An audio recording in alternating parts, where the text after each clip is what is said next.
3월 1일입니다. 오늘은 방송 설비가 부족한 관계로 이렇게 방송을 합니다. 3월 1일은 특별히 1919년 102년 전에 일제하에 있었던 우리 백성들이 독립을 외쳤던 독립운동을 시작했던 그런 날입니다. 전국적으로 그 만세 운동을 펼쳤던 비폭력 무저항 운동에 지금 시발점이 됐던 33인의 민족 대표 중에서 16분이 기독교인들이었어요. 그리고 전국적으로 신속하게 퍼질 수 있도록 네트워킹을 했던 그것이 바로 교회들입니다. 전국에 있는 교회를 통해서 이렇게 독립운동을 또 펼쳐나가게 되었던 것을 우리는 기억합니다. 시편 51편은 다윗이 밧세바와 정을 통하고 그녀 남편 우리야를 죽게 한 엄청난 죄를 지었는데 나단 선지자가 와서 그 죄를 지적하자 자기 죄를 뉘우치고 참여한 그런 시라고 알려져 있죠. 하나님, 주님의 한결같은 사랑으로 내게 자비를 베풀어 주십시오 그랬어요. 다윗이 지은 죄는 엄청난 큰 죄이지만은 주님의 한결같은 사랑이라고 하는 것은 바로 다윗에게 언약을 해주셨던 그 하나님의 그 사랑입니다. 그것에 근거해서 제 죄과를 도말하소서 저의 모든 죄를 용서해달라는 그런 이제 기도를 시작하는 것이죠. 내 죄악을 말끔히 씻어주시고 내 죄를 깨끗이 없애 주십시오. 나의 반역을 내가 잘 알고 있으며 내가 지은 죄가 언제나 나를 고발합니다. 다윗은 자기가 죄인이라는 사실에 대해서 분명히 자각하고 있었고요. 그것 때문에 고통하고 있었다는 것을 말합니다.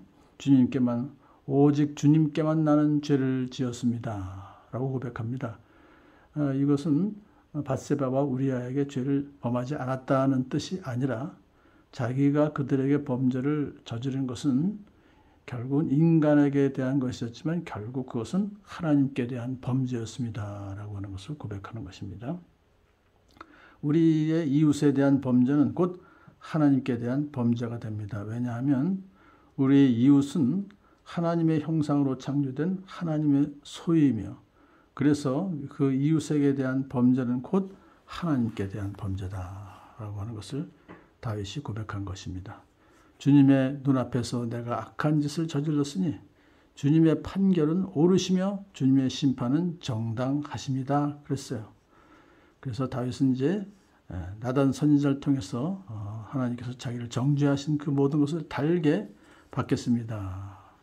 하나님은 의로우신 분입니다. 라고 인정을 한 것입니다. 실로 나는 죄중에 태어났고 어머니 태 속에 있을 때부터 죄인이었습니다. 다윗은 자기가 잉태되었을 때부터 인간의 죄성에 깊이 연루되어 있다는 것을 겸손하게 인정하는 것입니다. 마음속에 진실을 기뻐하시는 주님, 제 마음 깊은 곳에 주님의 지혜를 가르쳐 주셨습니다. 자기의 죄악에 대해서 변명하지 아니하고 오히려 하나님께서 자기의 죄악성을 깨닫게 해주셨다고 감사하고 있는 것입니다. 그래서 이렇게 다윗은 사죄의 기도를 올립니다. 우슬초로 나를 정결케 해 주십시오. 우슬초라고 하는 것은 나병 환자였던 자가 그 병이 나았을 때 이제 제사장에 가가지고 그 생수에 담긴 그 새의 피를 우슬초로 찍어서 뿌렸습니다. 그래서 이것은 용서를 상징하는 것이죠. 다윗은 자신의 죄악이 매우 심각한 상태에 빠진 것이지만 그럼에도 불구하고 자신도 하나님의 사죄의 은총을 받을 수 있다는 것을 믿고 이렇게 간구하는 것입니다. 내가 깨끗하게 될 것입니다. 나를 씻어주십시오. 내가 눈보다 더 희게 될 것입니다. 하나님께서 나를 우슬초로 정결케 해주시면 이라고 우리는 할 수 있습니다. 기쁨과 즐거움의 소리를 들려주십시오. 이것은 하나님께서 네 죄가 용서받았다라고 하는 선포를 기쁨과 즐거움의 소리로 그렇게 시인을 말하고 있습니다. 주님께서 꺾으신 뼈들도 기뻐하며 즐거워할 것입니다. 이 뼈라고 하는 것은 몸의 중심이죠. 그래서 그동안 죄책감으로 짓눌렸던 다윗의 그 영혼도 육체도 하나님께서 죄를 용서해 주시면 기뻐하며 즐거워할 것입니다. 라고 고백합니다. 주님의 눈을 내 죄에서 돌리시고 내 모든 죄악을 없애 주십시오라고 간구함으로써 이제 사죄를 위한 기도를 마무리하고 이제 10절부터 12절까지는 이제 간구의 초점을 새로운 삶을 사는 데 필요한 심령의 변화를 간구합니다. 하나님, 내 속에 깨끗한 마음을 창조하여 주시고 내 속을 견고한 심령으로 새롭게 하여 주십시오라고 이제 고백하죠.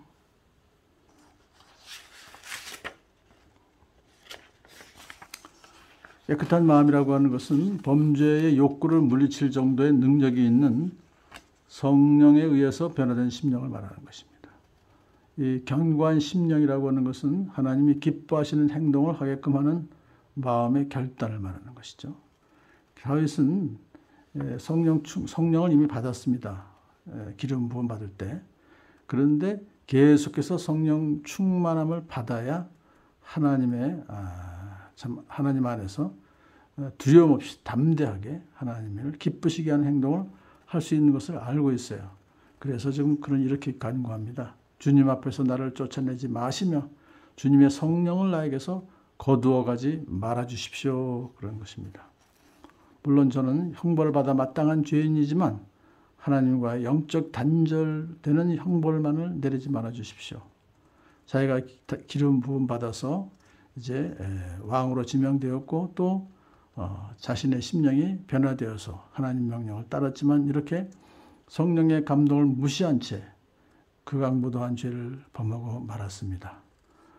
구약시대에는 하나님께서 성령을 특별한 사람에게 특별한 시기에 주셨다가 거두어 가시는 적이 있습니다. 그래서 다윗은 자기가 잘못했기 때문에 그 형벌로 성령님을 거두어 가지 말아달라고 간구하는 것입니다.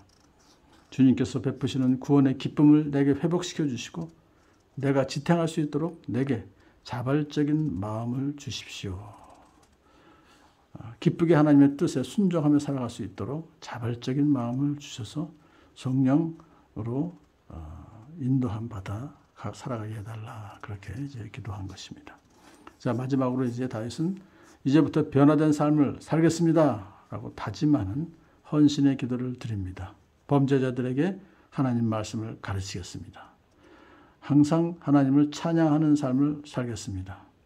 하나님의 공의로우심을 전파하겠습니다. 올바른 제사를 드리겠습니다. 이렇게 결단하는 기도로 마칩니다. 다윗의 회개가 진정한 것이었다는 것을 우리가 확인할 수 있는 것은 다윗이 새로운 삶을 살겠다는 결단의 기도가 있었기 때문인 것입니다. 회개한 것으로 그친 것이 아니라 회개한 후에 죄악과 철저히 분리되는 삶, 하나님이 기뻐하시는 삶을 살겠다는 그 결단의 기도를 할 때 다윗의 삶이 전적으로 바뀌어지게 된 것입니다. 우리가 오늘 51편의 다윗의 시를 통하여서 우리의 죄를 회개하고 그리고 순간순간 성령님을 또한 다시 받아서 충만케 되어서 성령님의 뜻을 따라서 하나님 기쁘시게 하는 삶을 살아가는 저와 여러분 되길 간절히 소원합니다.